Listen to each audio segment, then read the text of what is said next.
I've seen over and over again through my own experiences, through the books that I cover on my podcast, the books I've read in my life, if you want to open yourself up for a massive downfall, just let your ego get out of control. Really? If you want to let that happen, yeah, let your ego get out of control. So every single day for me, it starts at ground zero.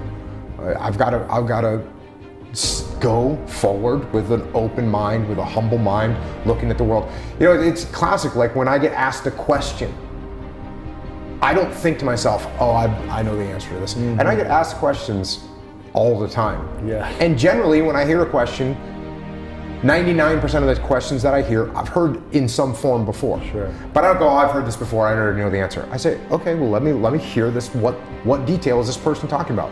What angle is this person coming at it from? What can I learn from this question? How can I assess this question? So everything that I look at, I try and look at from a humble perspective. And if you don't do that, it's going to be a problem. I mean, even when you're asking me questions about God, right? You're asking me questions about my beliefs. It's like, hey, here's my beliefs. I'm humble and I'm listening and my mind is open and this is what I've seen and this is what I can tell you about it. Sure. I'm not sitting here jumping up and down saying you should believe this or you should believe that. I'm saying you should stay humble. You should keep an open mind about what's going on in the world. I am. I think you should do the same thing. And I don't want to get in this whole like morning routine where I go and look in the mirror and say, be humble. No, I don't do that. Like that's not me. Right. But when you wake up, and I'm just saying the way I go about my business and my life is to say to myself, okay, well, I could be wrong about that. I could be wrong about this. Wow. I mean, even the book that I wrote, follow on to Extreme Ownership. The book is called The Dichotomy of Leadership. And what's interesting about this book, so the dichotomy of leadership is like, you can't be extreme in one direction or the other, right? If you're in a leadership position, you can't talk all the time, right? Obviously, as a boss, you need to communicate, you need to talk to your people. But if you talk too much, guess what happens? People stop listening to you. You're putting out too much information. They don't know what's important and what's not. So that's bad. You can't go too far in that direction. The other direction is you can't not talk enough, and now no one knows what's going on, no one knows what's happening. So you have to be balanced, and that's the whole idea of the dichotomy of leadership. But probably the first dichotomy in leadership that I had to say to myself, you know what, there's another side to this, is I used to tell the young SEAL officers that you have to be aggressive. You got to be default aggressive. That's how you got to be. Because when something's going on, you got to be aggressive to get that problem solved. Right. And if you're not being aggressive, then you're hesitating, well, then you can get killed. Okay, so there you go. And that's what I used to tell guys. So the question is, can you be too aggressive? Yes. Absolutely. You can, hey, there's a machine gun nest over there. Let's attack it. So you charge up the hill and everyone dies. Yeah. You've been too aggressive. So what you have to do is you have to be balanced. And that's probably, so even as I had these kind of mantras, like default aggressive, can you do too much of that? Yes, you can. Can you be too passive? Absolutely. Oh yeah, absolutely. Well, now we're not making any progress. Now we're getting crushed by the enemy because we didn't maneuver. Okay, so that's bad. So where do you want to be? You want to be balanced. Even the idea of extreme ownership.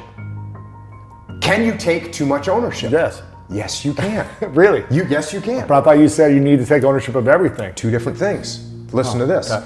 If you're working for me and I say, okay, here's the mission that I want you to accomplish tonight.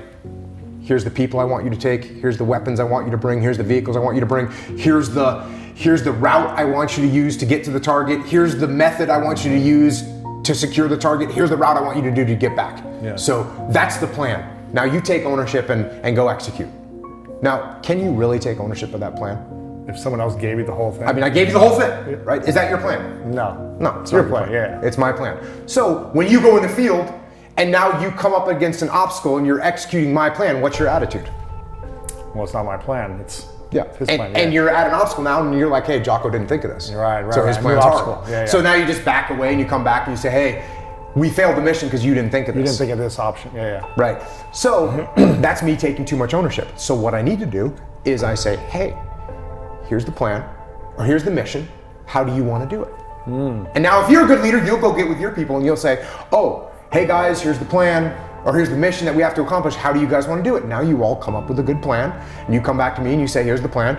And I say, that looks pretty good. Go execute. And now when you hit an obstacle in the field, what's your attitude? I need to adapt, I need to adjust. It's your plan, you'll make it came win. up with this, Yes. So can you take too much ownership? The answer is yes, you can. So with just about every, you can name a trait, right? You can name a trait from a leadership perspective that you think is a positive trait, and you'll immediately see that if you go too far with it, it'll become bad. It'll become bad. So you have to be balanced. So even as I came up with the dichotomy of leadership, I had to be humble enough to say to myself, you know what, being aggressive is really, really good most of the time, but if you're too aggressive, that's not good. Yeah. So like you said earlier, you're constantly questioning everything.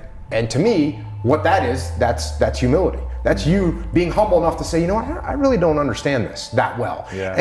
And there's some things in my life that I don't get. Whereas as opposed to you walking around saying, I already got this figured out. I already know what I'm doing. I already know where I'm going. I already know what God is specifically. I already know what's going to happen to me when I die. All those things.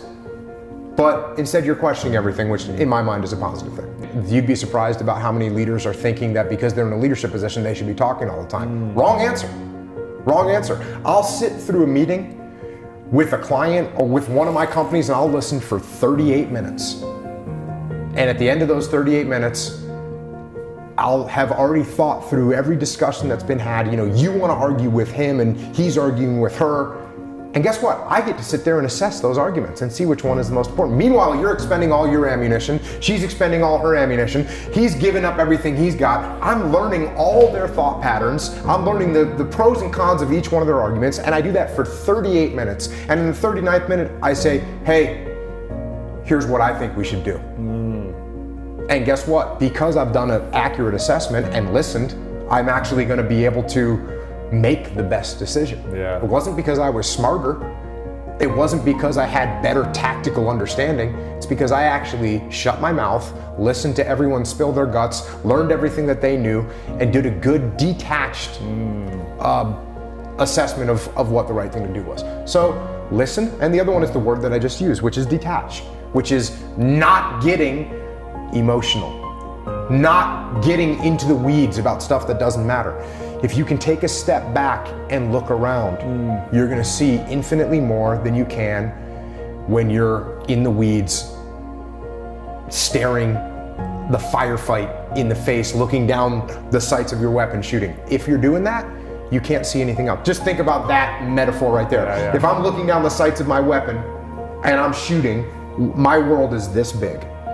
The minute that I stop shooting, point my weapon at high port, take a step back and actually look around, I can see infinitely more. So apply that to it's just a meeting that we just talked about, a 38-minute meeting.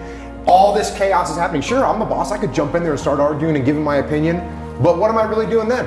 What I'm really doing then is I'm in the weeds and I'm not able to assess what is actually happening. So there you apply it there. To your personal life.